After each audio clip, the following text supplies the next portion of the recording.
Uh, man, what's up, everybody? It's your boy Shep, man. It's your boy Big Shep, and just woke up to some really horrible news, and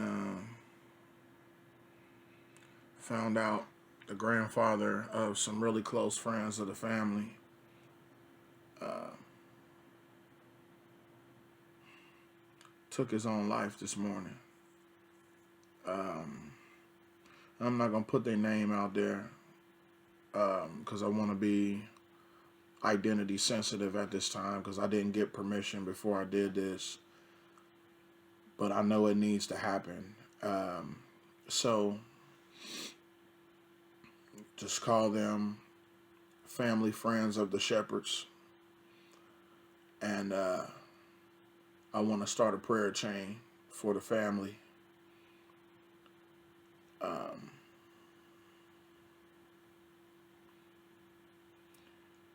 I want you guys to pray as you feel led, because that's man.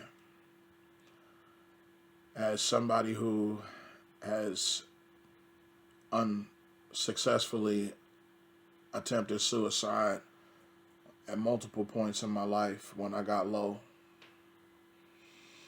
I know what mindset you're in when you get to that place and you try to do it. Um, you feel alone. I know people are like, but you ain't never alone. You always got your family and this and that, and that's true. They're there, but a lot of times you can be in a house full of people and still be alone because nobody's really paying attention to you. Nobody's really giving you any personal love, and this happens a lot among men. Like we get ignored, we get neglected, we get shoved to the side in a society where it's become all about women, all about the children. We as men, we're taught to suffer in silence. We're taught that we're soft, we're punks if we show any type of emotion and any type of hurt. And so a lot of times we feel like the only answer is to end it because we feel like nobody really cares anyway, and that people are better off without us. That's how we end up feeling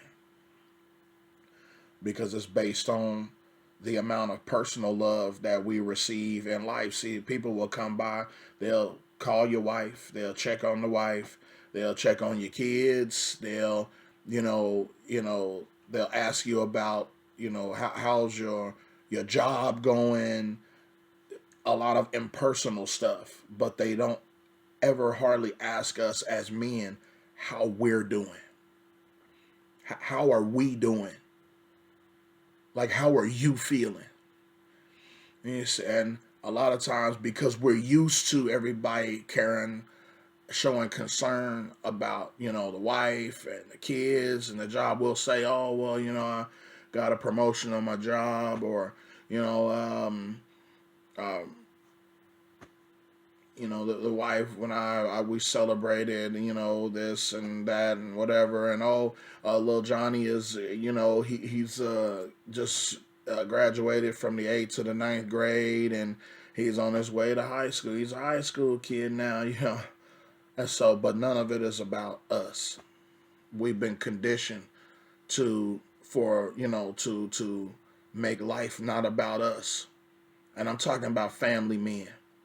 I'm not talking about just dudes in general. Because if you just look at dudes in general out there in the world, they will cater to themselves because they're by themselves. But I'm talking about family men, husbands, fathers. Man, we get shoved to the wayside, and the people who do it don't do it intentionally. You're not doing it on purpose, and like we know that. But at the same token, it has to stop because at some point you have to realize, like, when dudes get to a place where, and this these are we are talking about men who love our families, who love our wives, who love our children, who love the people in our lives, and we get to a place that's low and we attempt to take our own lives, or we take our own lives, that's because we really look around us and we see that nothing in life is catered to us. But nothing in life is about us. It's about everybody else. So why should we continue to suffer and try to keep going on? The difference maker in my life has been Christ Jesus. The times when I've gotten low like that, because I've dealt with depression my whole life. And I know what people are thinking. You're a Christian. You should be dealing with depression, and that's the devil. And yeah, those are cliches. And that bull crap doesn't work when you're going through real life situations and real life hurt and pain, and things are changing in your life, and psychologically it is destructive to you. Like, for instance, with my disabilities, try to put yourself in the shoes of a man who has done everything for himself his whole life. When something needed to be done, that man was the guy in the family that people called upon to come and fix something, to come and carry something, to come and move something, to come and do something for somebody else. You were that guy. And then all of a sudden, something happens to you where your body is not working right anymore, and you can barely make it to the bathroom. Sometimes you don't make it to the bathroom. Your wife has to help bathe you and wash you up. It's very degrading and demeaning and belittling. And we know that it's nobody's fault necessarily, but it's the fact of the matter is that it's the true nature of things at the moment. And when you are like that and you're trying to process that, it's hard, man. It's hard.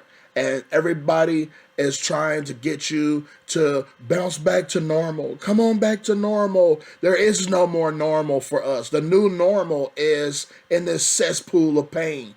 And the best thing you could do for people, especially men, when we are in conditions like that, is to do the same thing that the world does when women are hurting. Everybody, you see a woman crying, she could be a strange woman out on the streets, and people will see her crying, they'll flock to her. Oh, ma'am, what's the matter? Can I help in any kind of way? Why don't y'all do that with us men?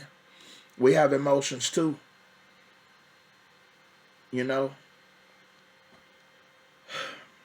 We got to do better with the men folk. And I know messages like this usually are more effective when it's being spoken by somebody that is not one of the people who are in need, but as one of the people who are in need in a situation like this. It'd be nice if people would just call and check on you every now and then. If people would just text you and say, hey man, what are you up to? Not what project are you working on, not how's the family doing, not, what have you been doing with your life, but just check on you. Like, hey, bro, what's up? How you been feeling? What you been going through? And then just listen and do what the scriptures tell us to do. Grieve with those who grieve. Celebrate with those who celebrate. Mourn with those who mourn, man. Sometimes, we don't need you to say anything. Just show up and sit there, man. Let your brother cry on your shoulder.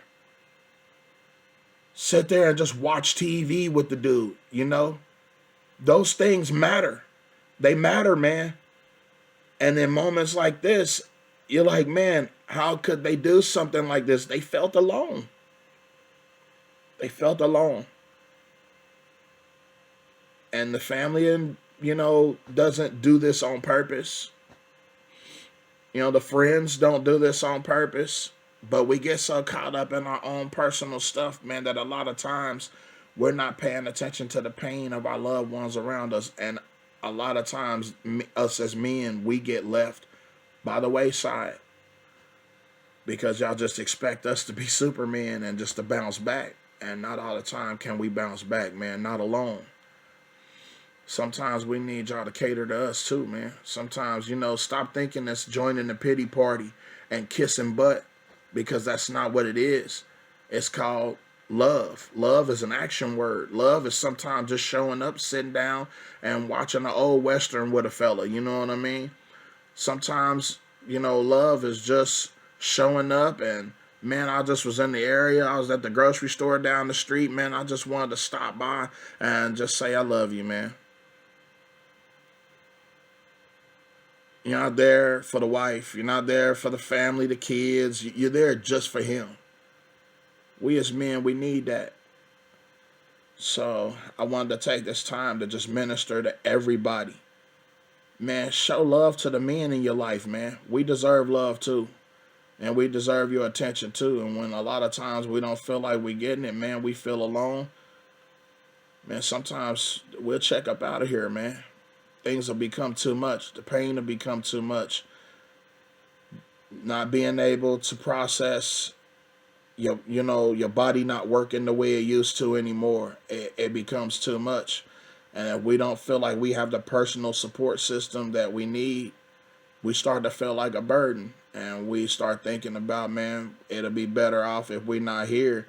And people will be happier if we weren't here anyway. And that's the farthest from the truth. But you can't see that in those moments.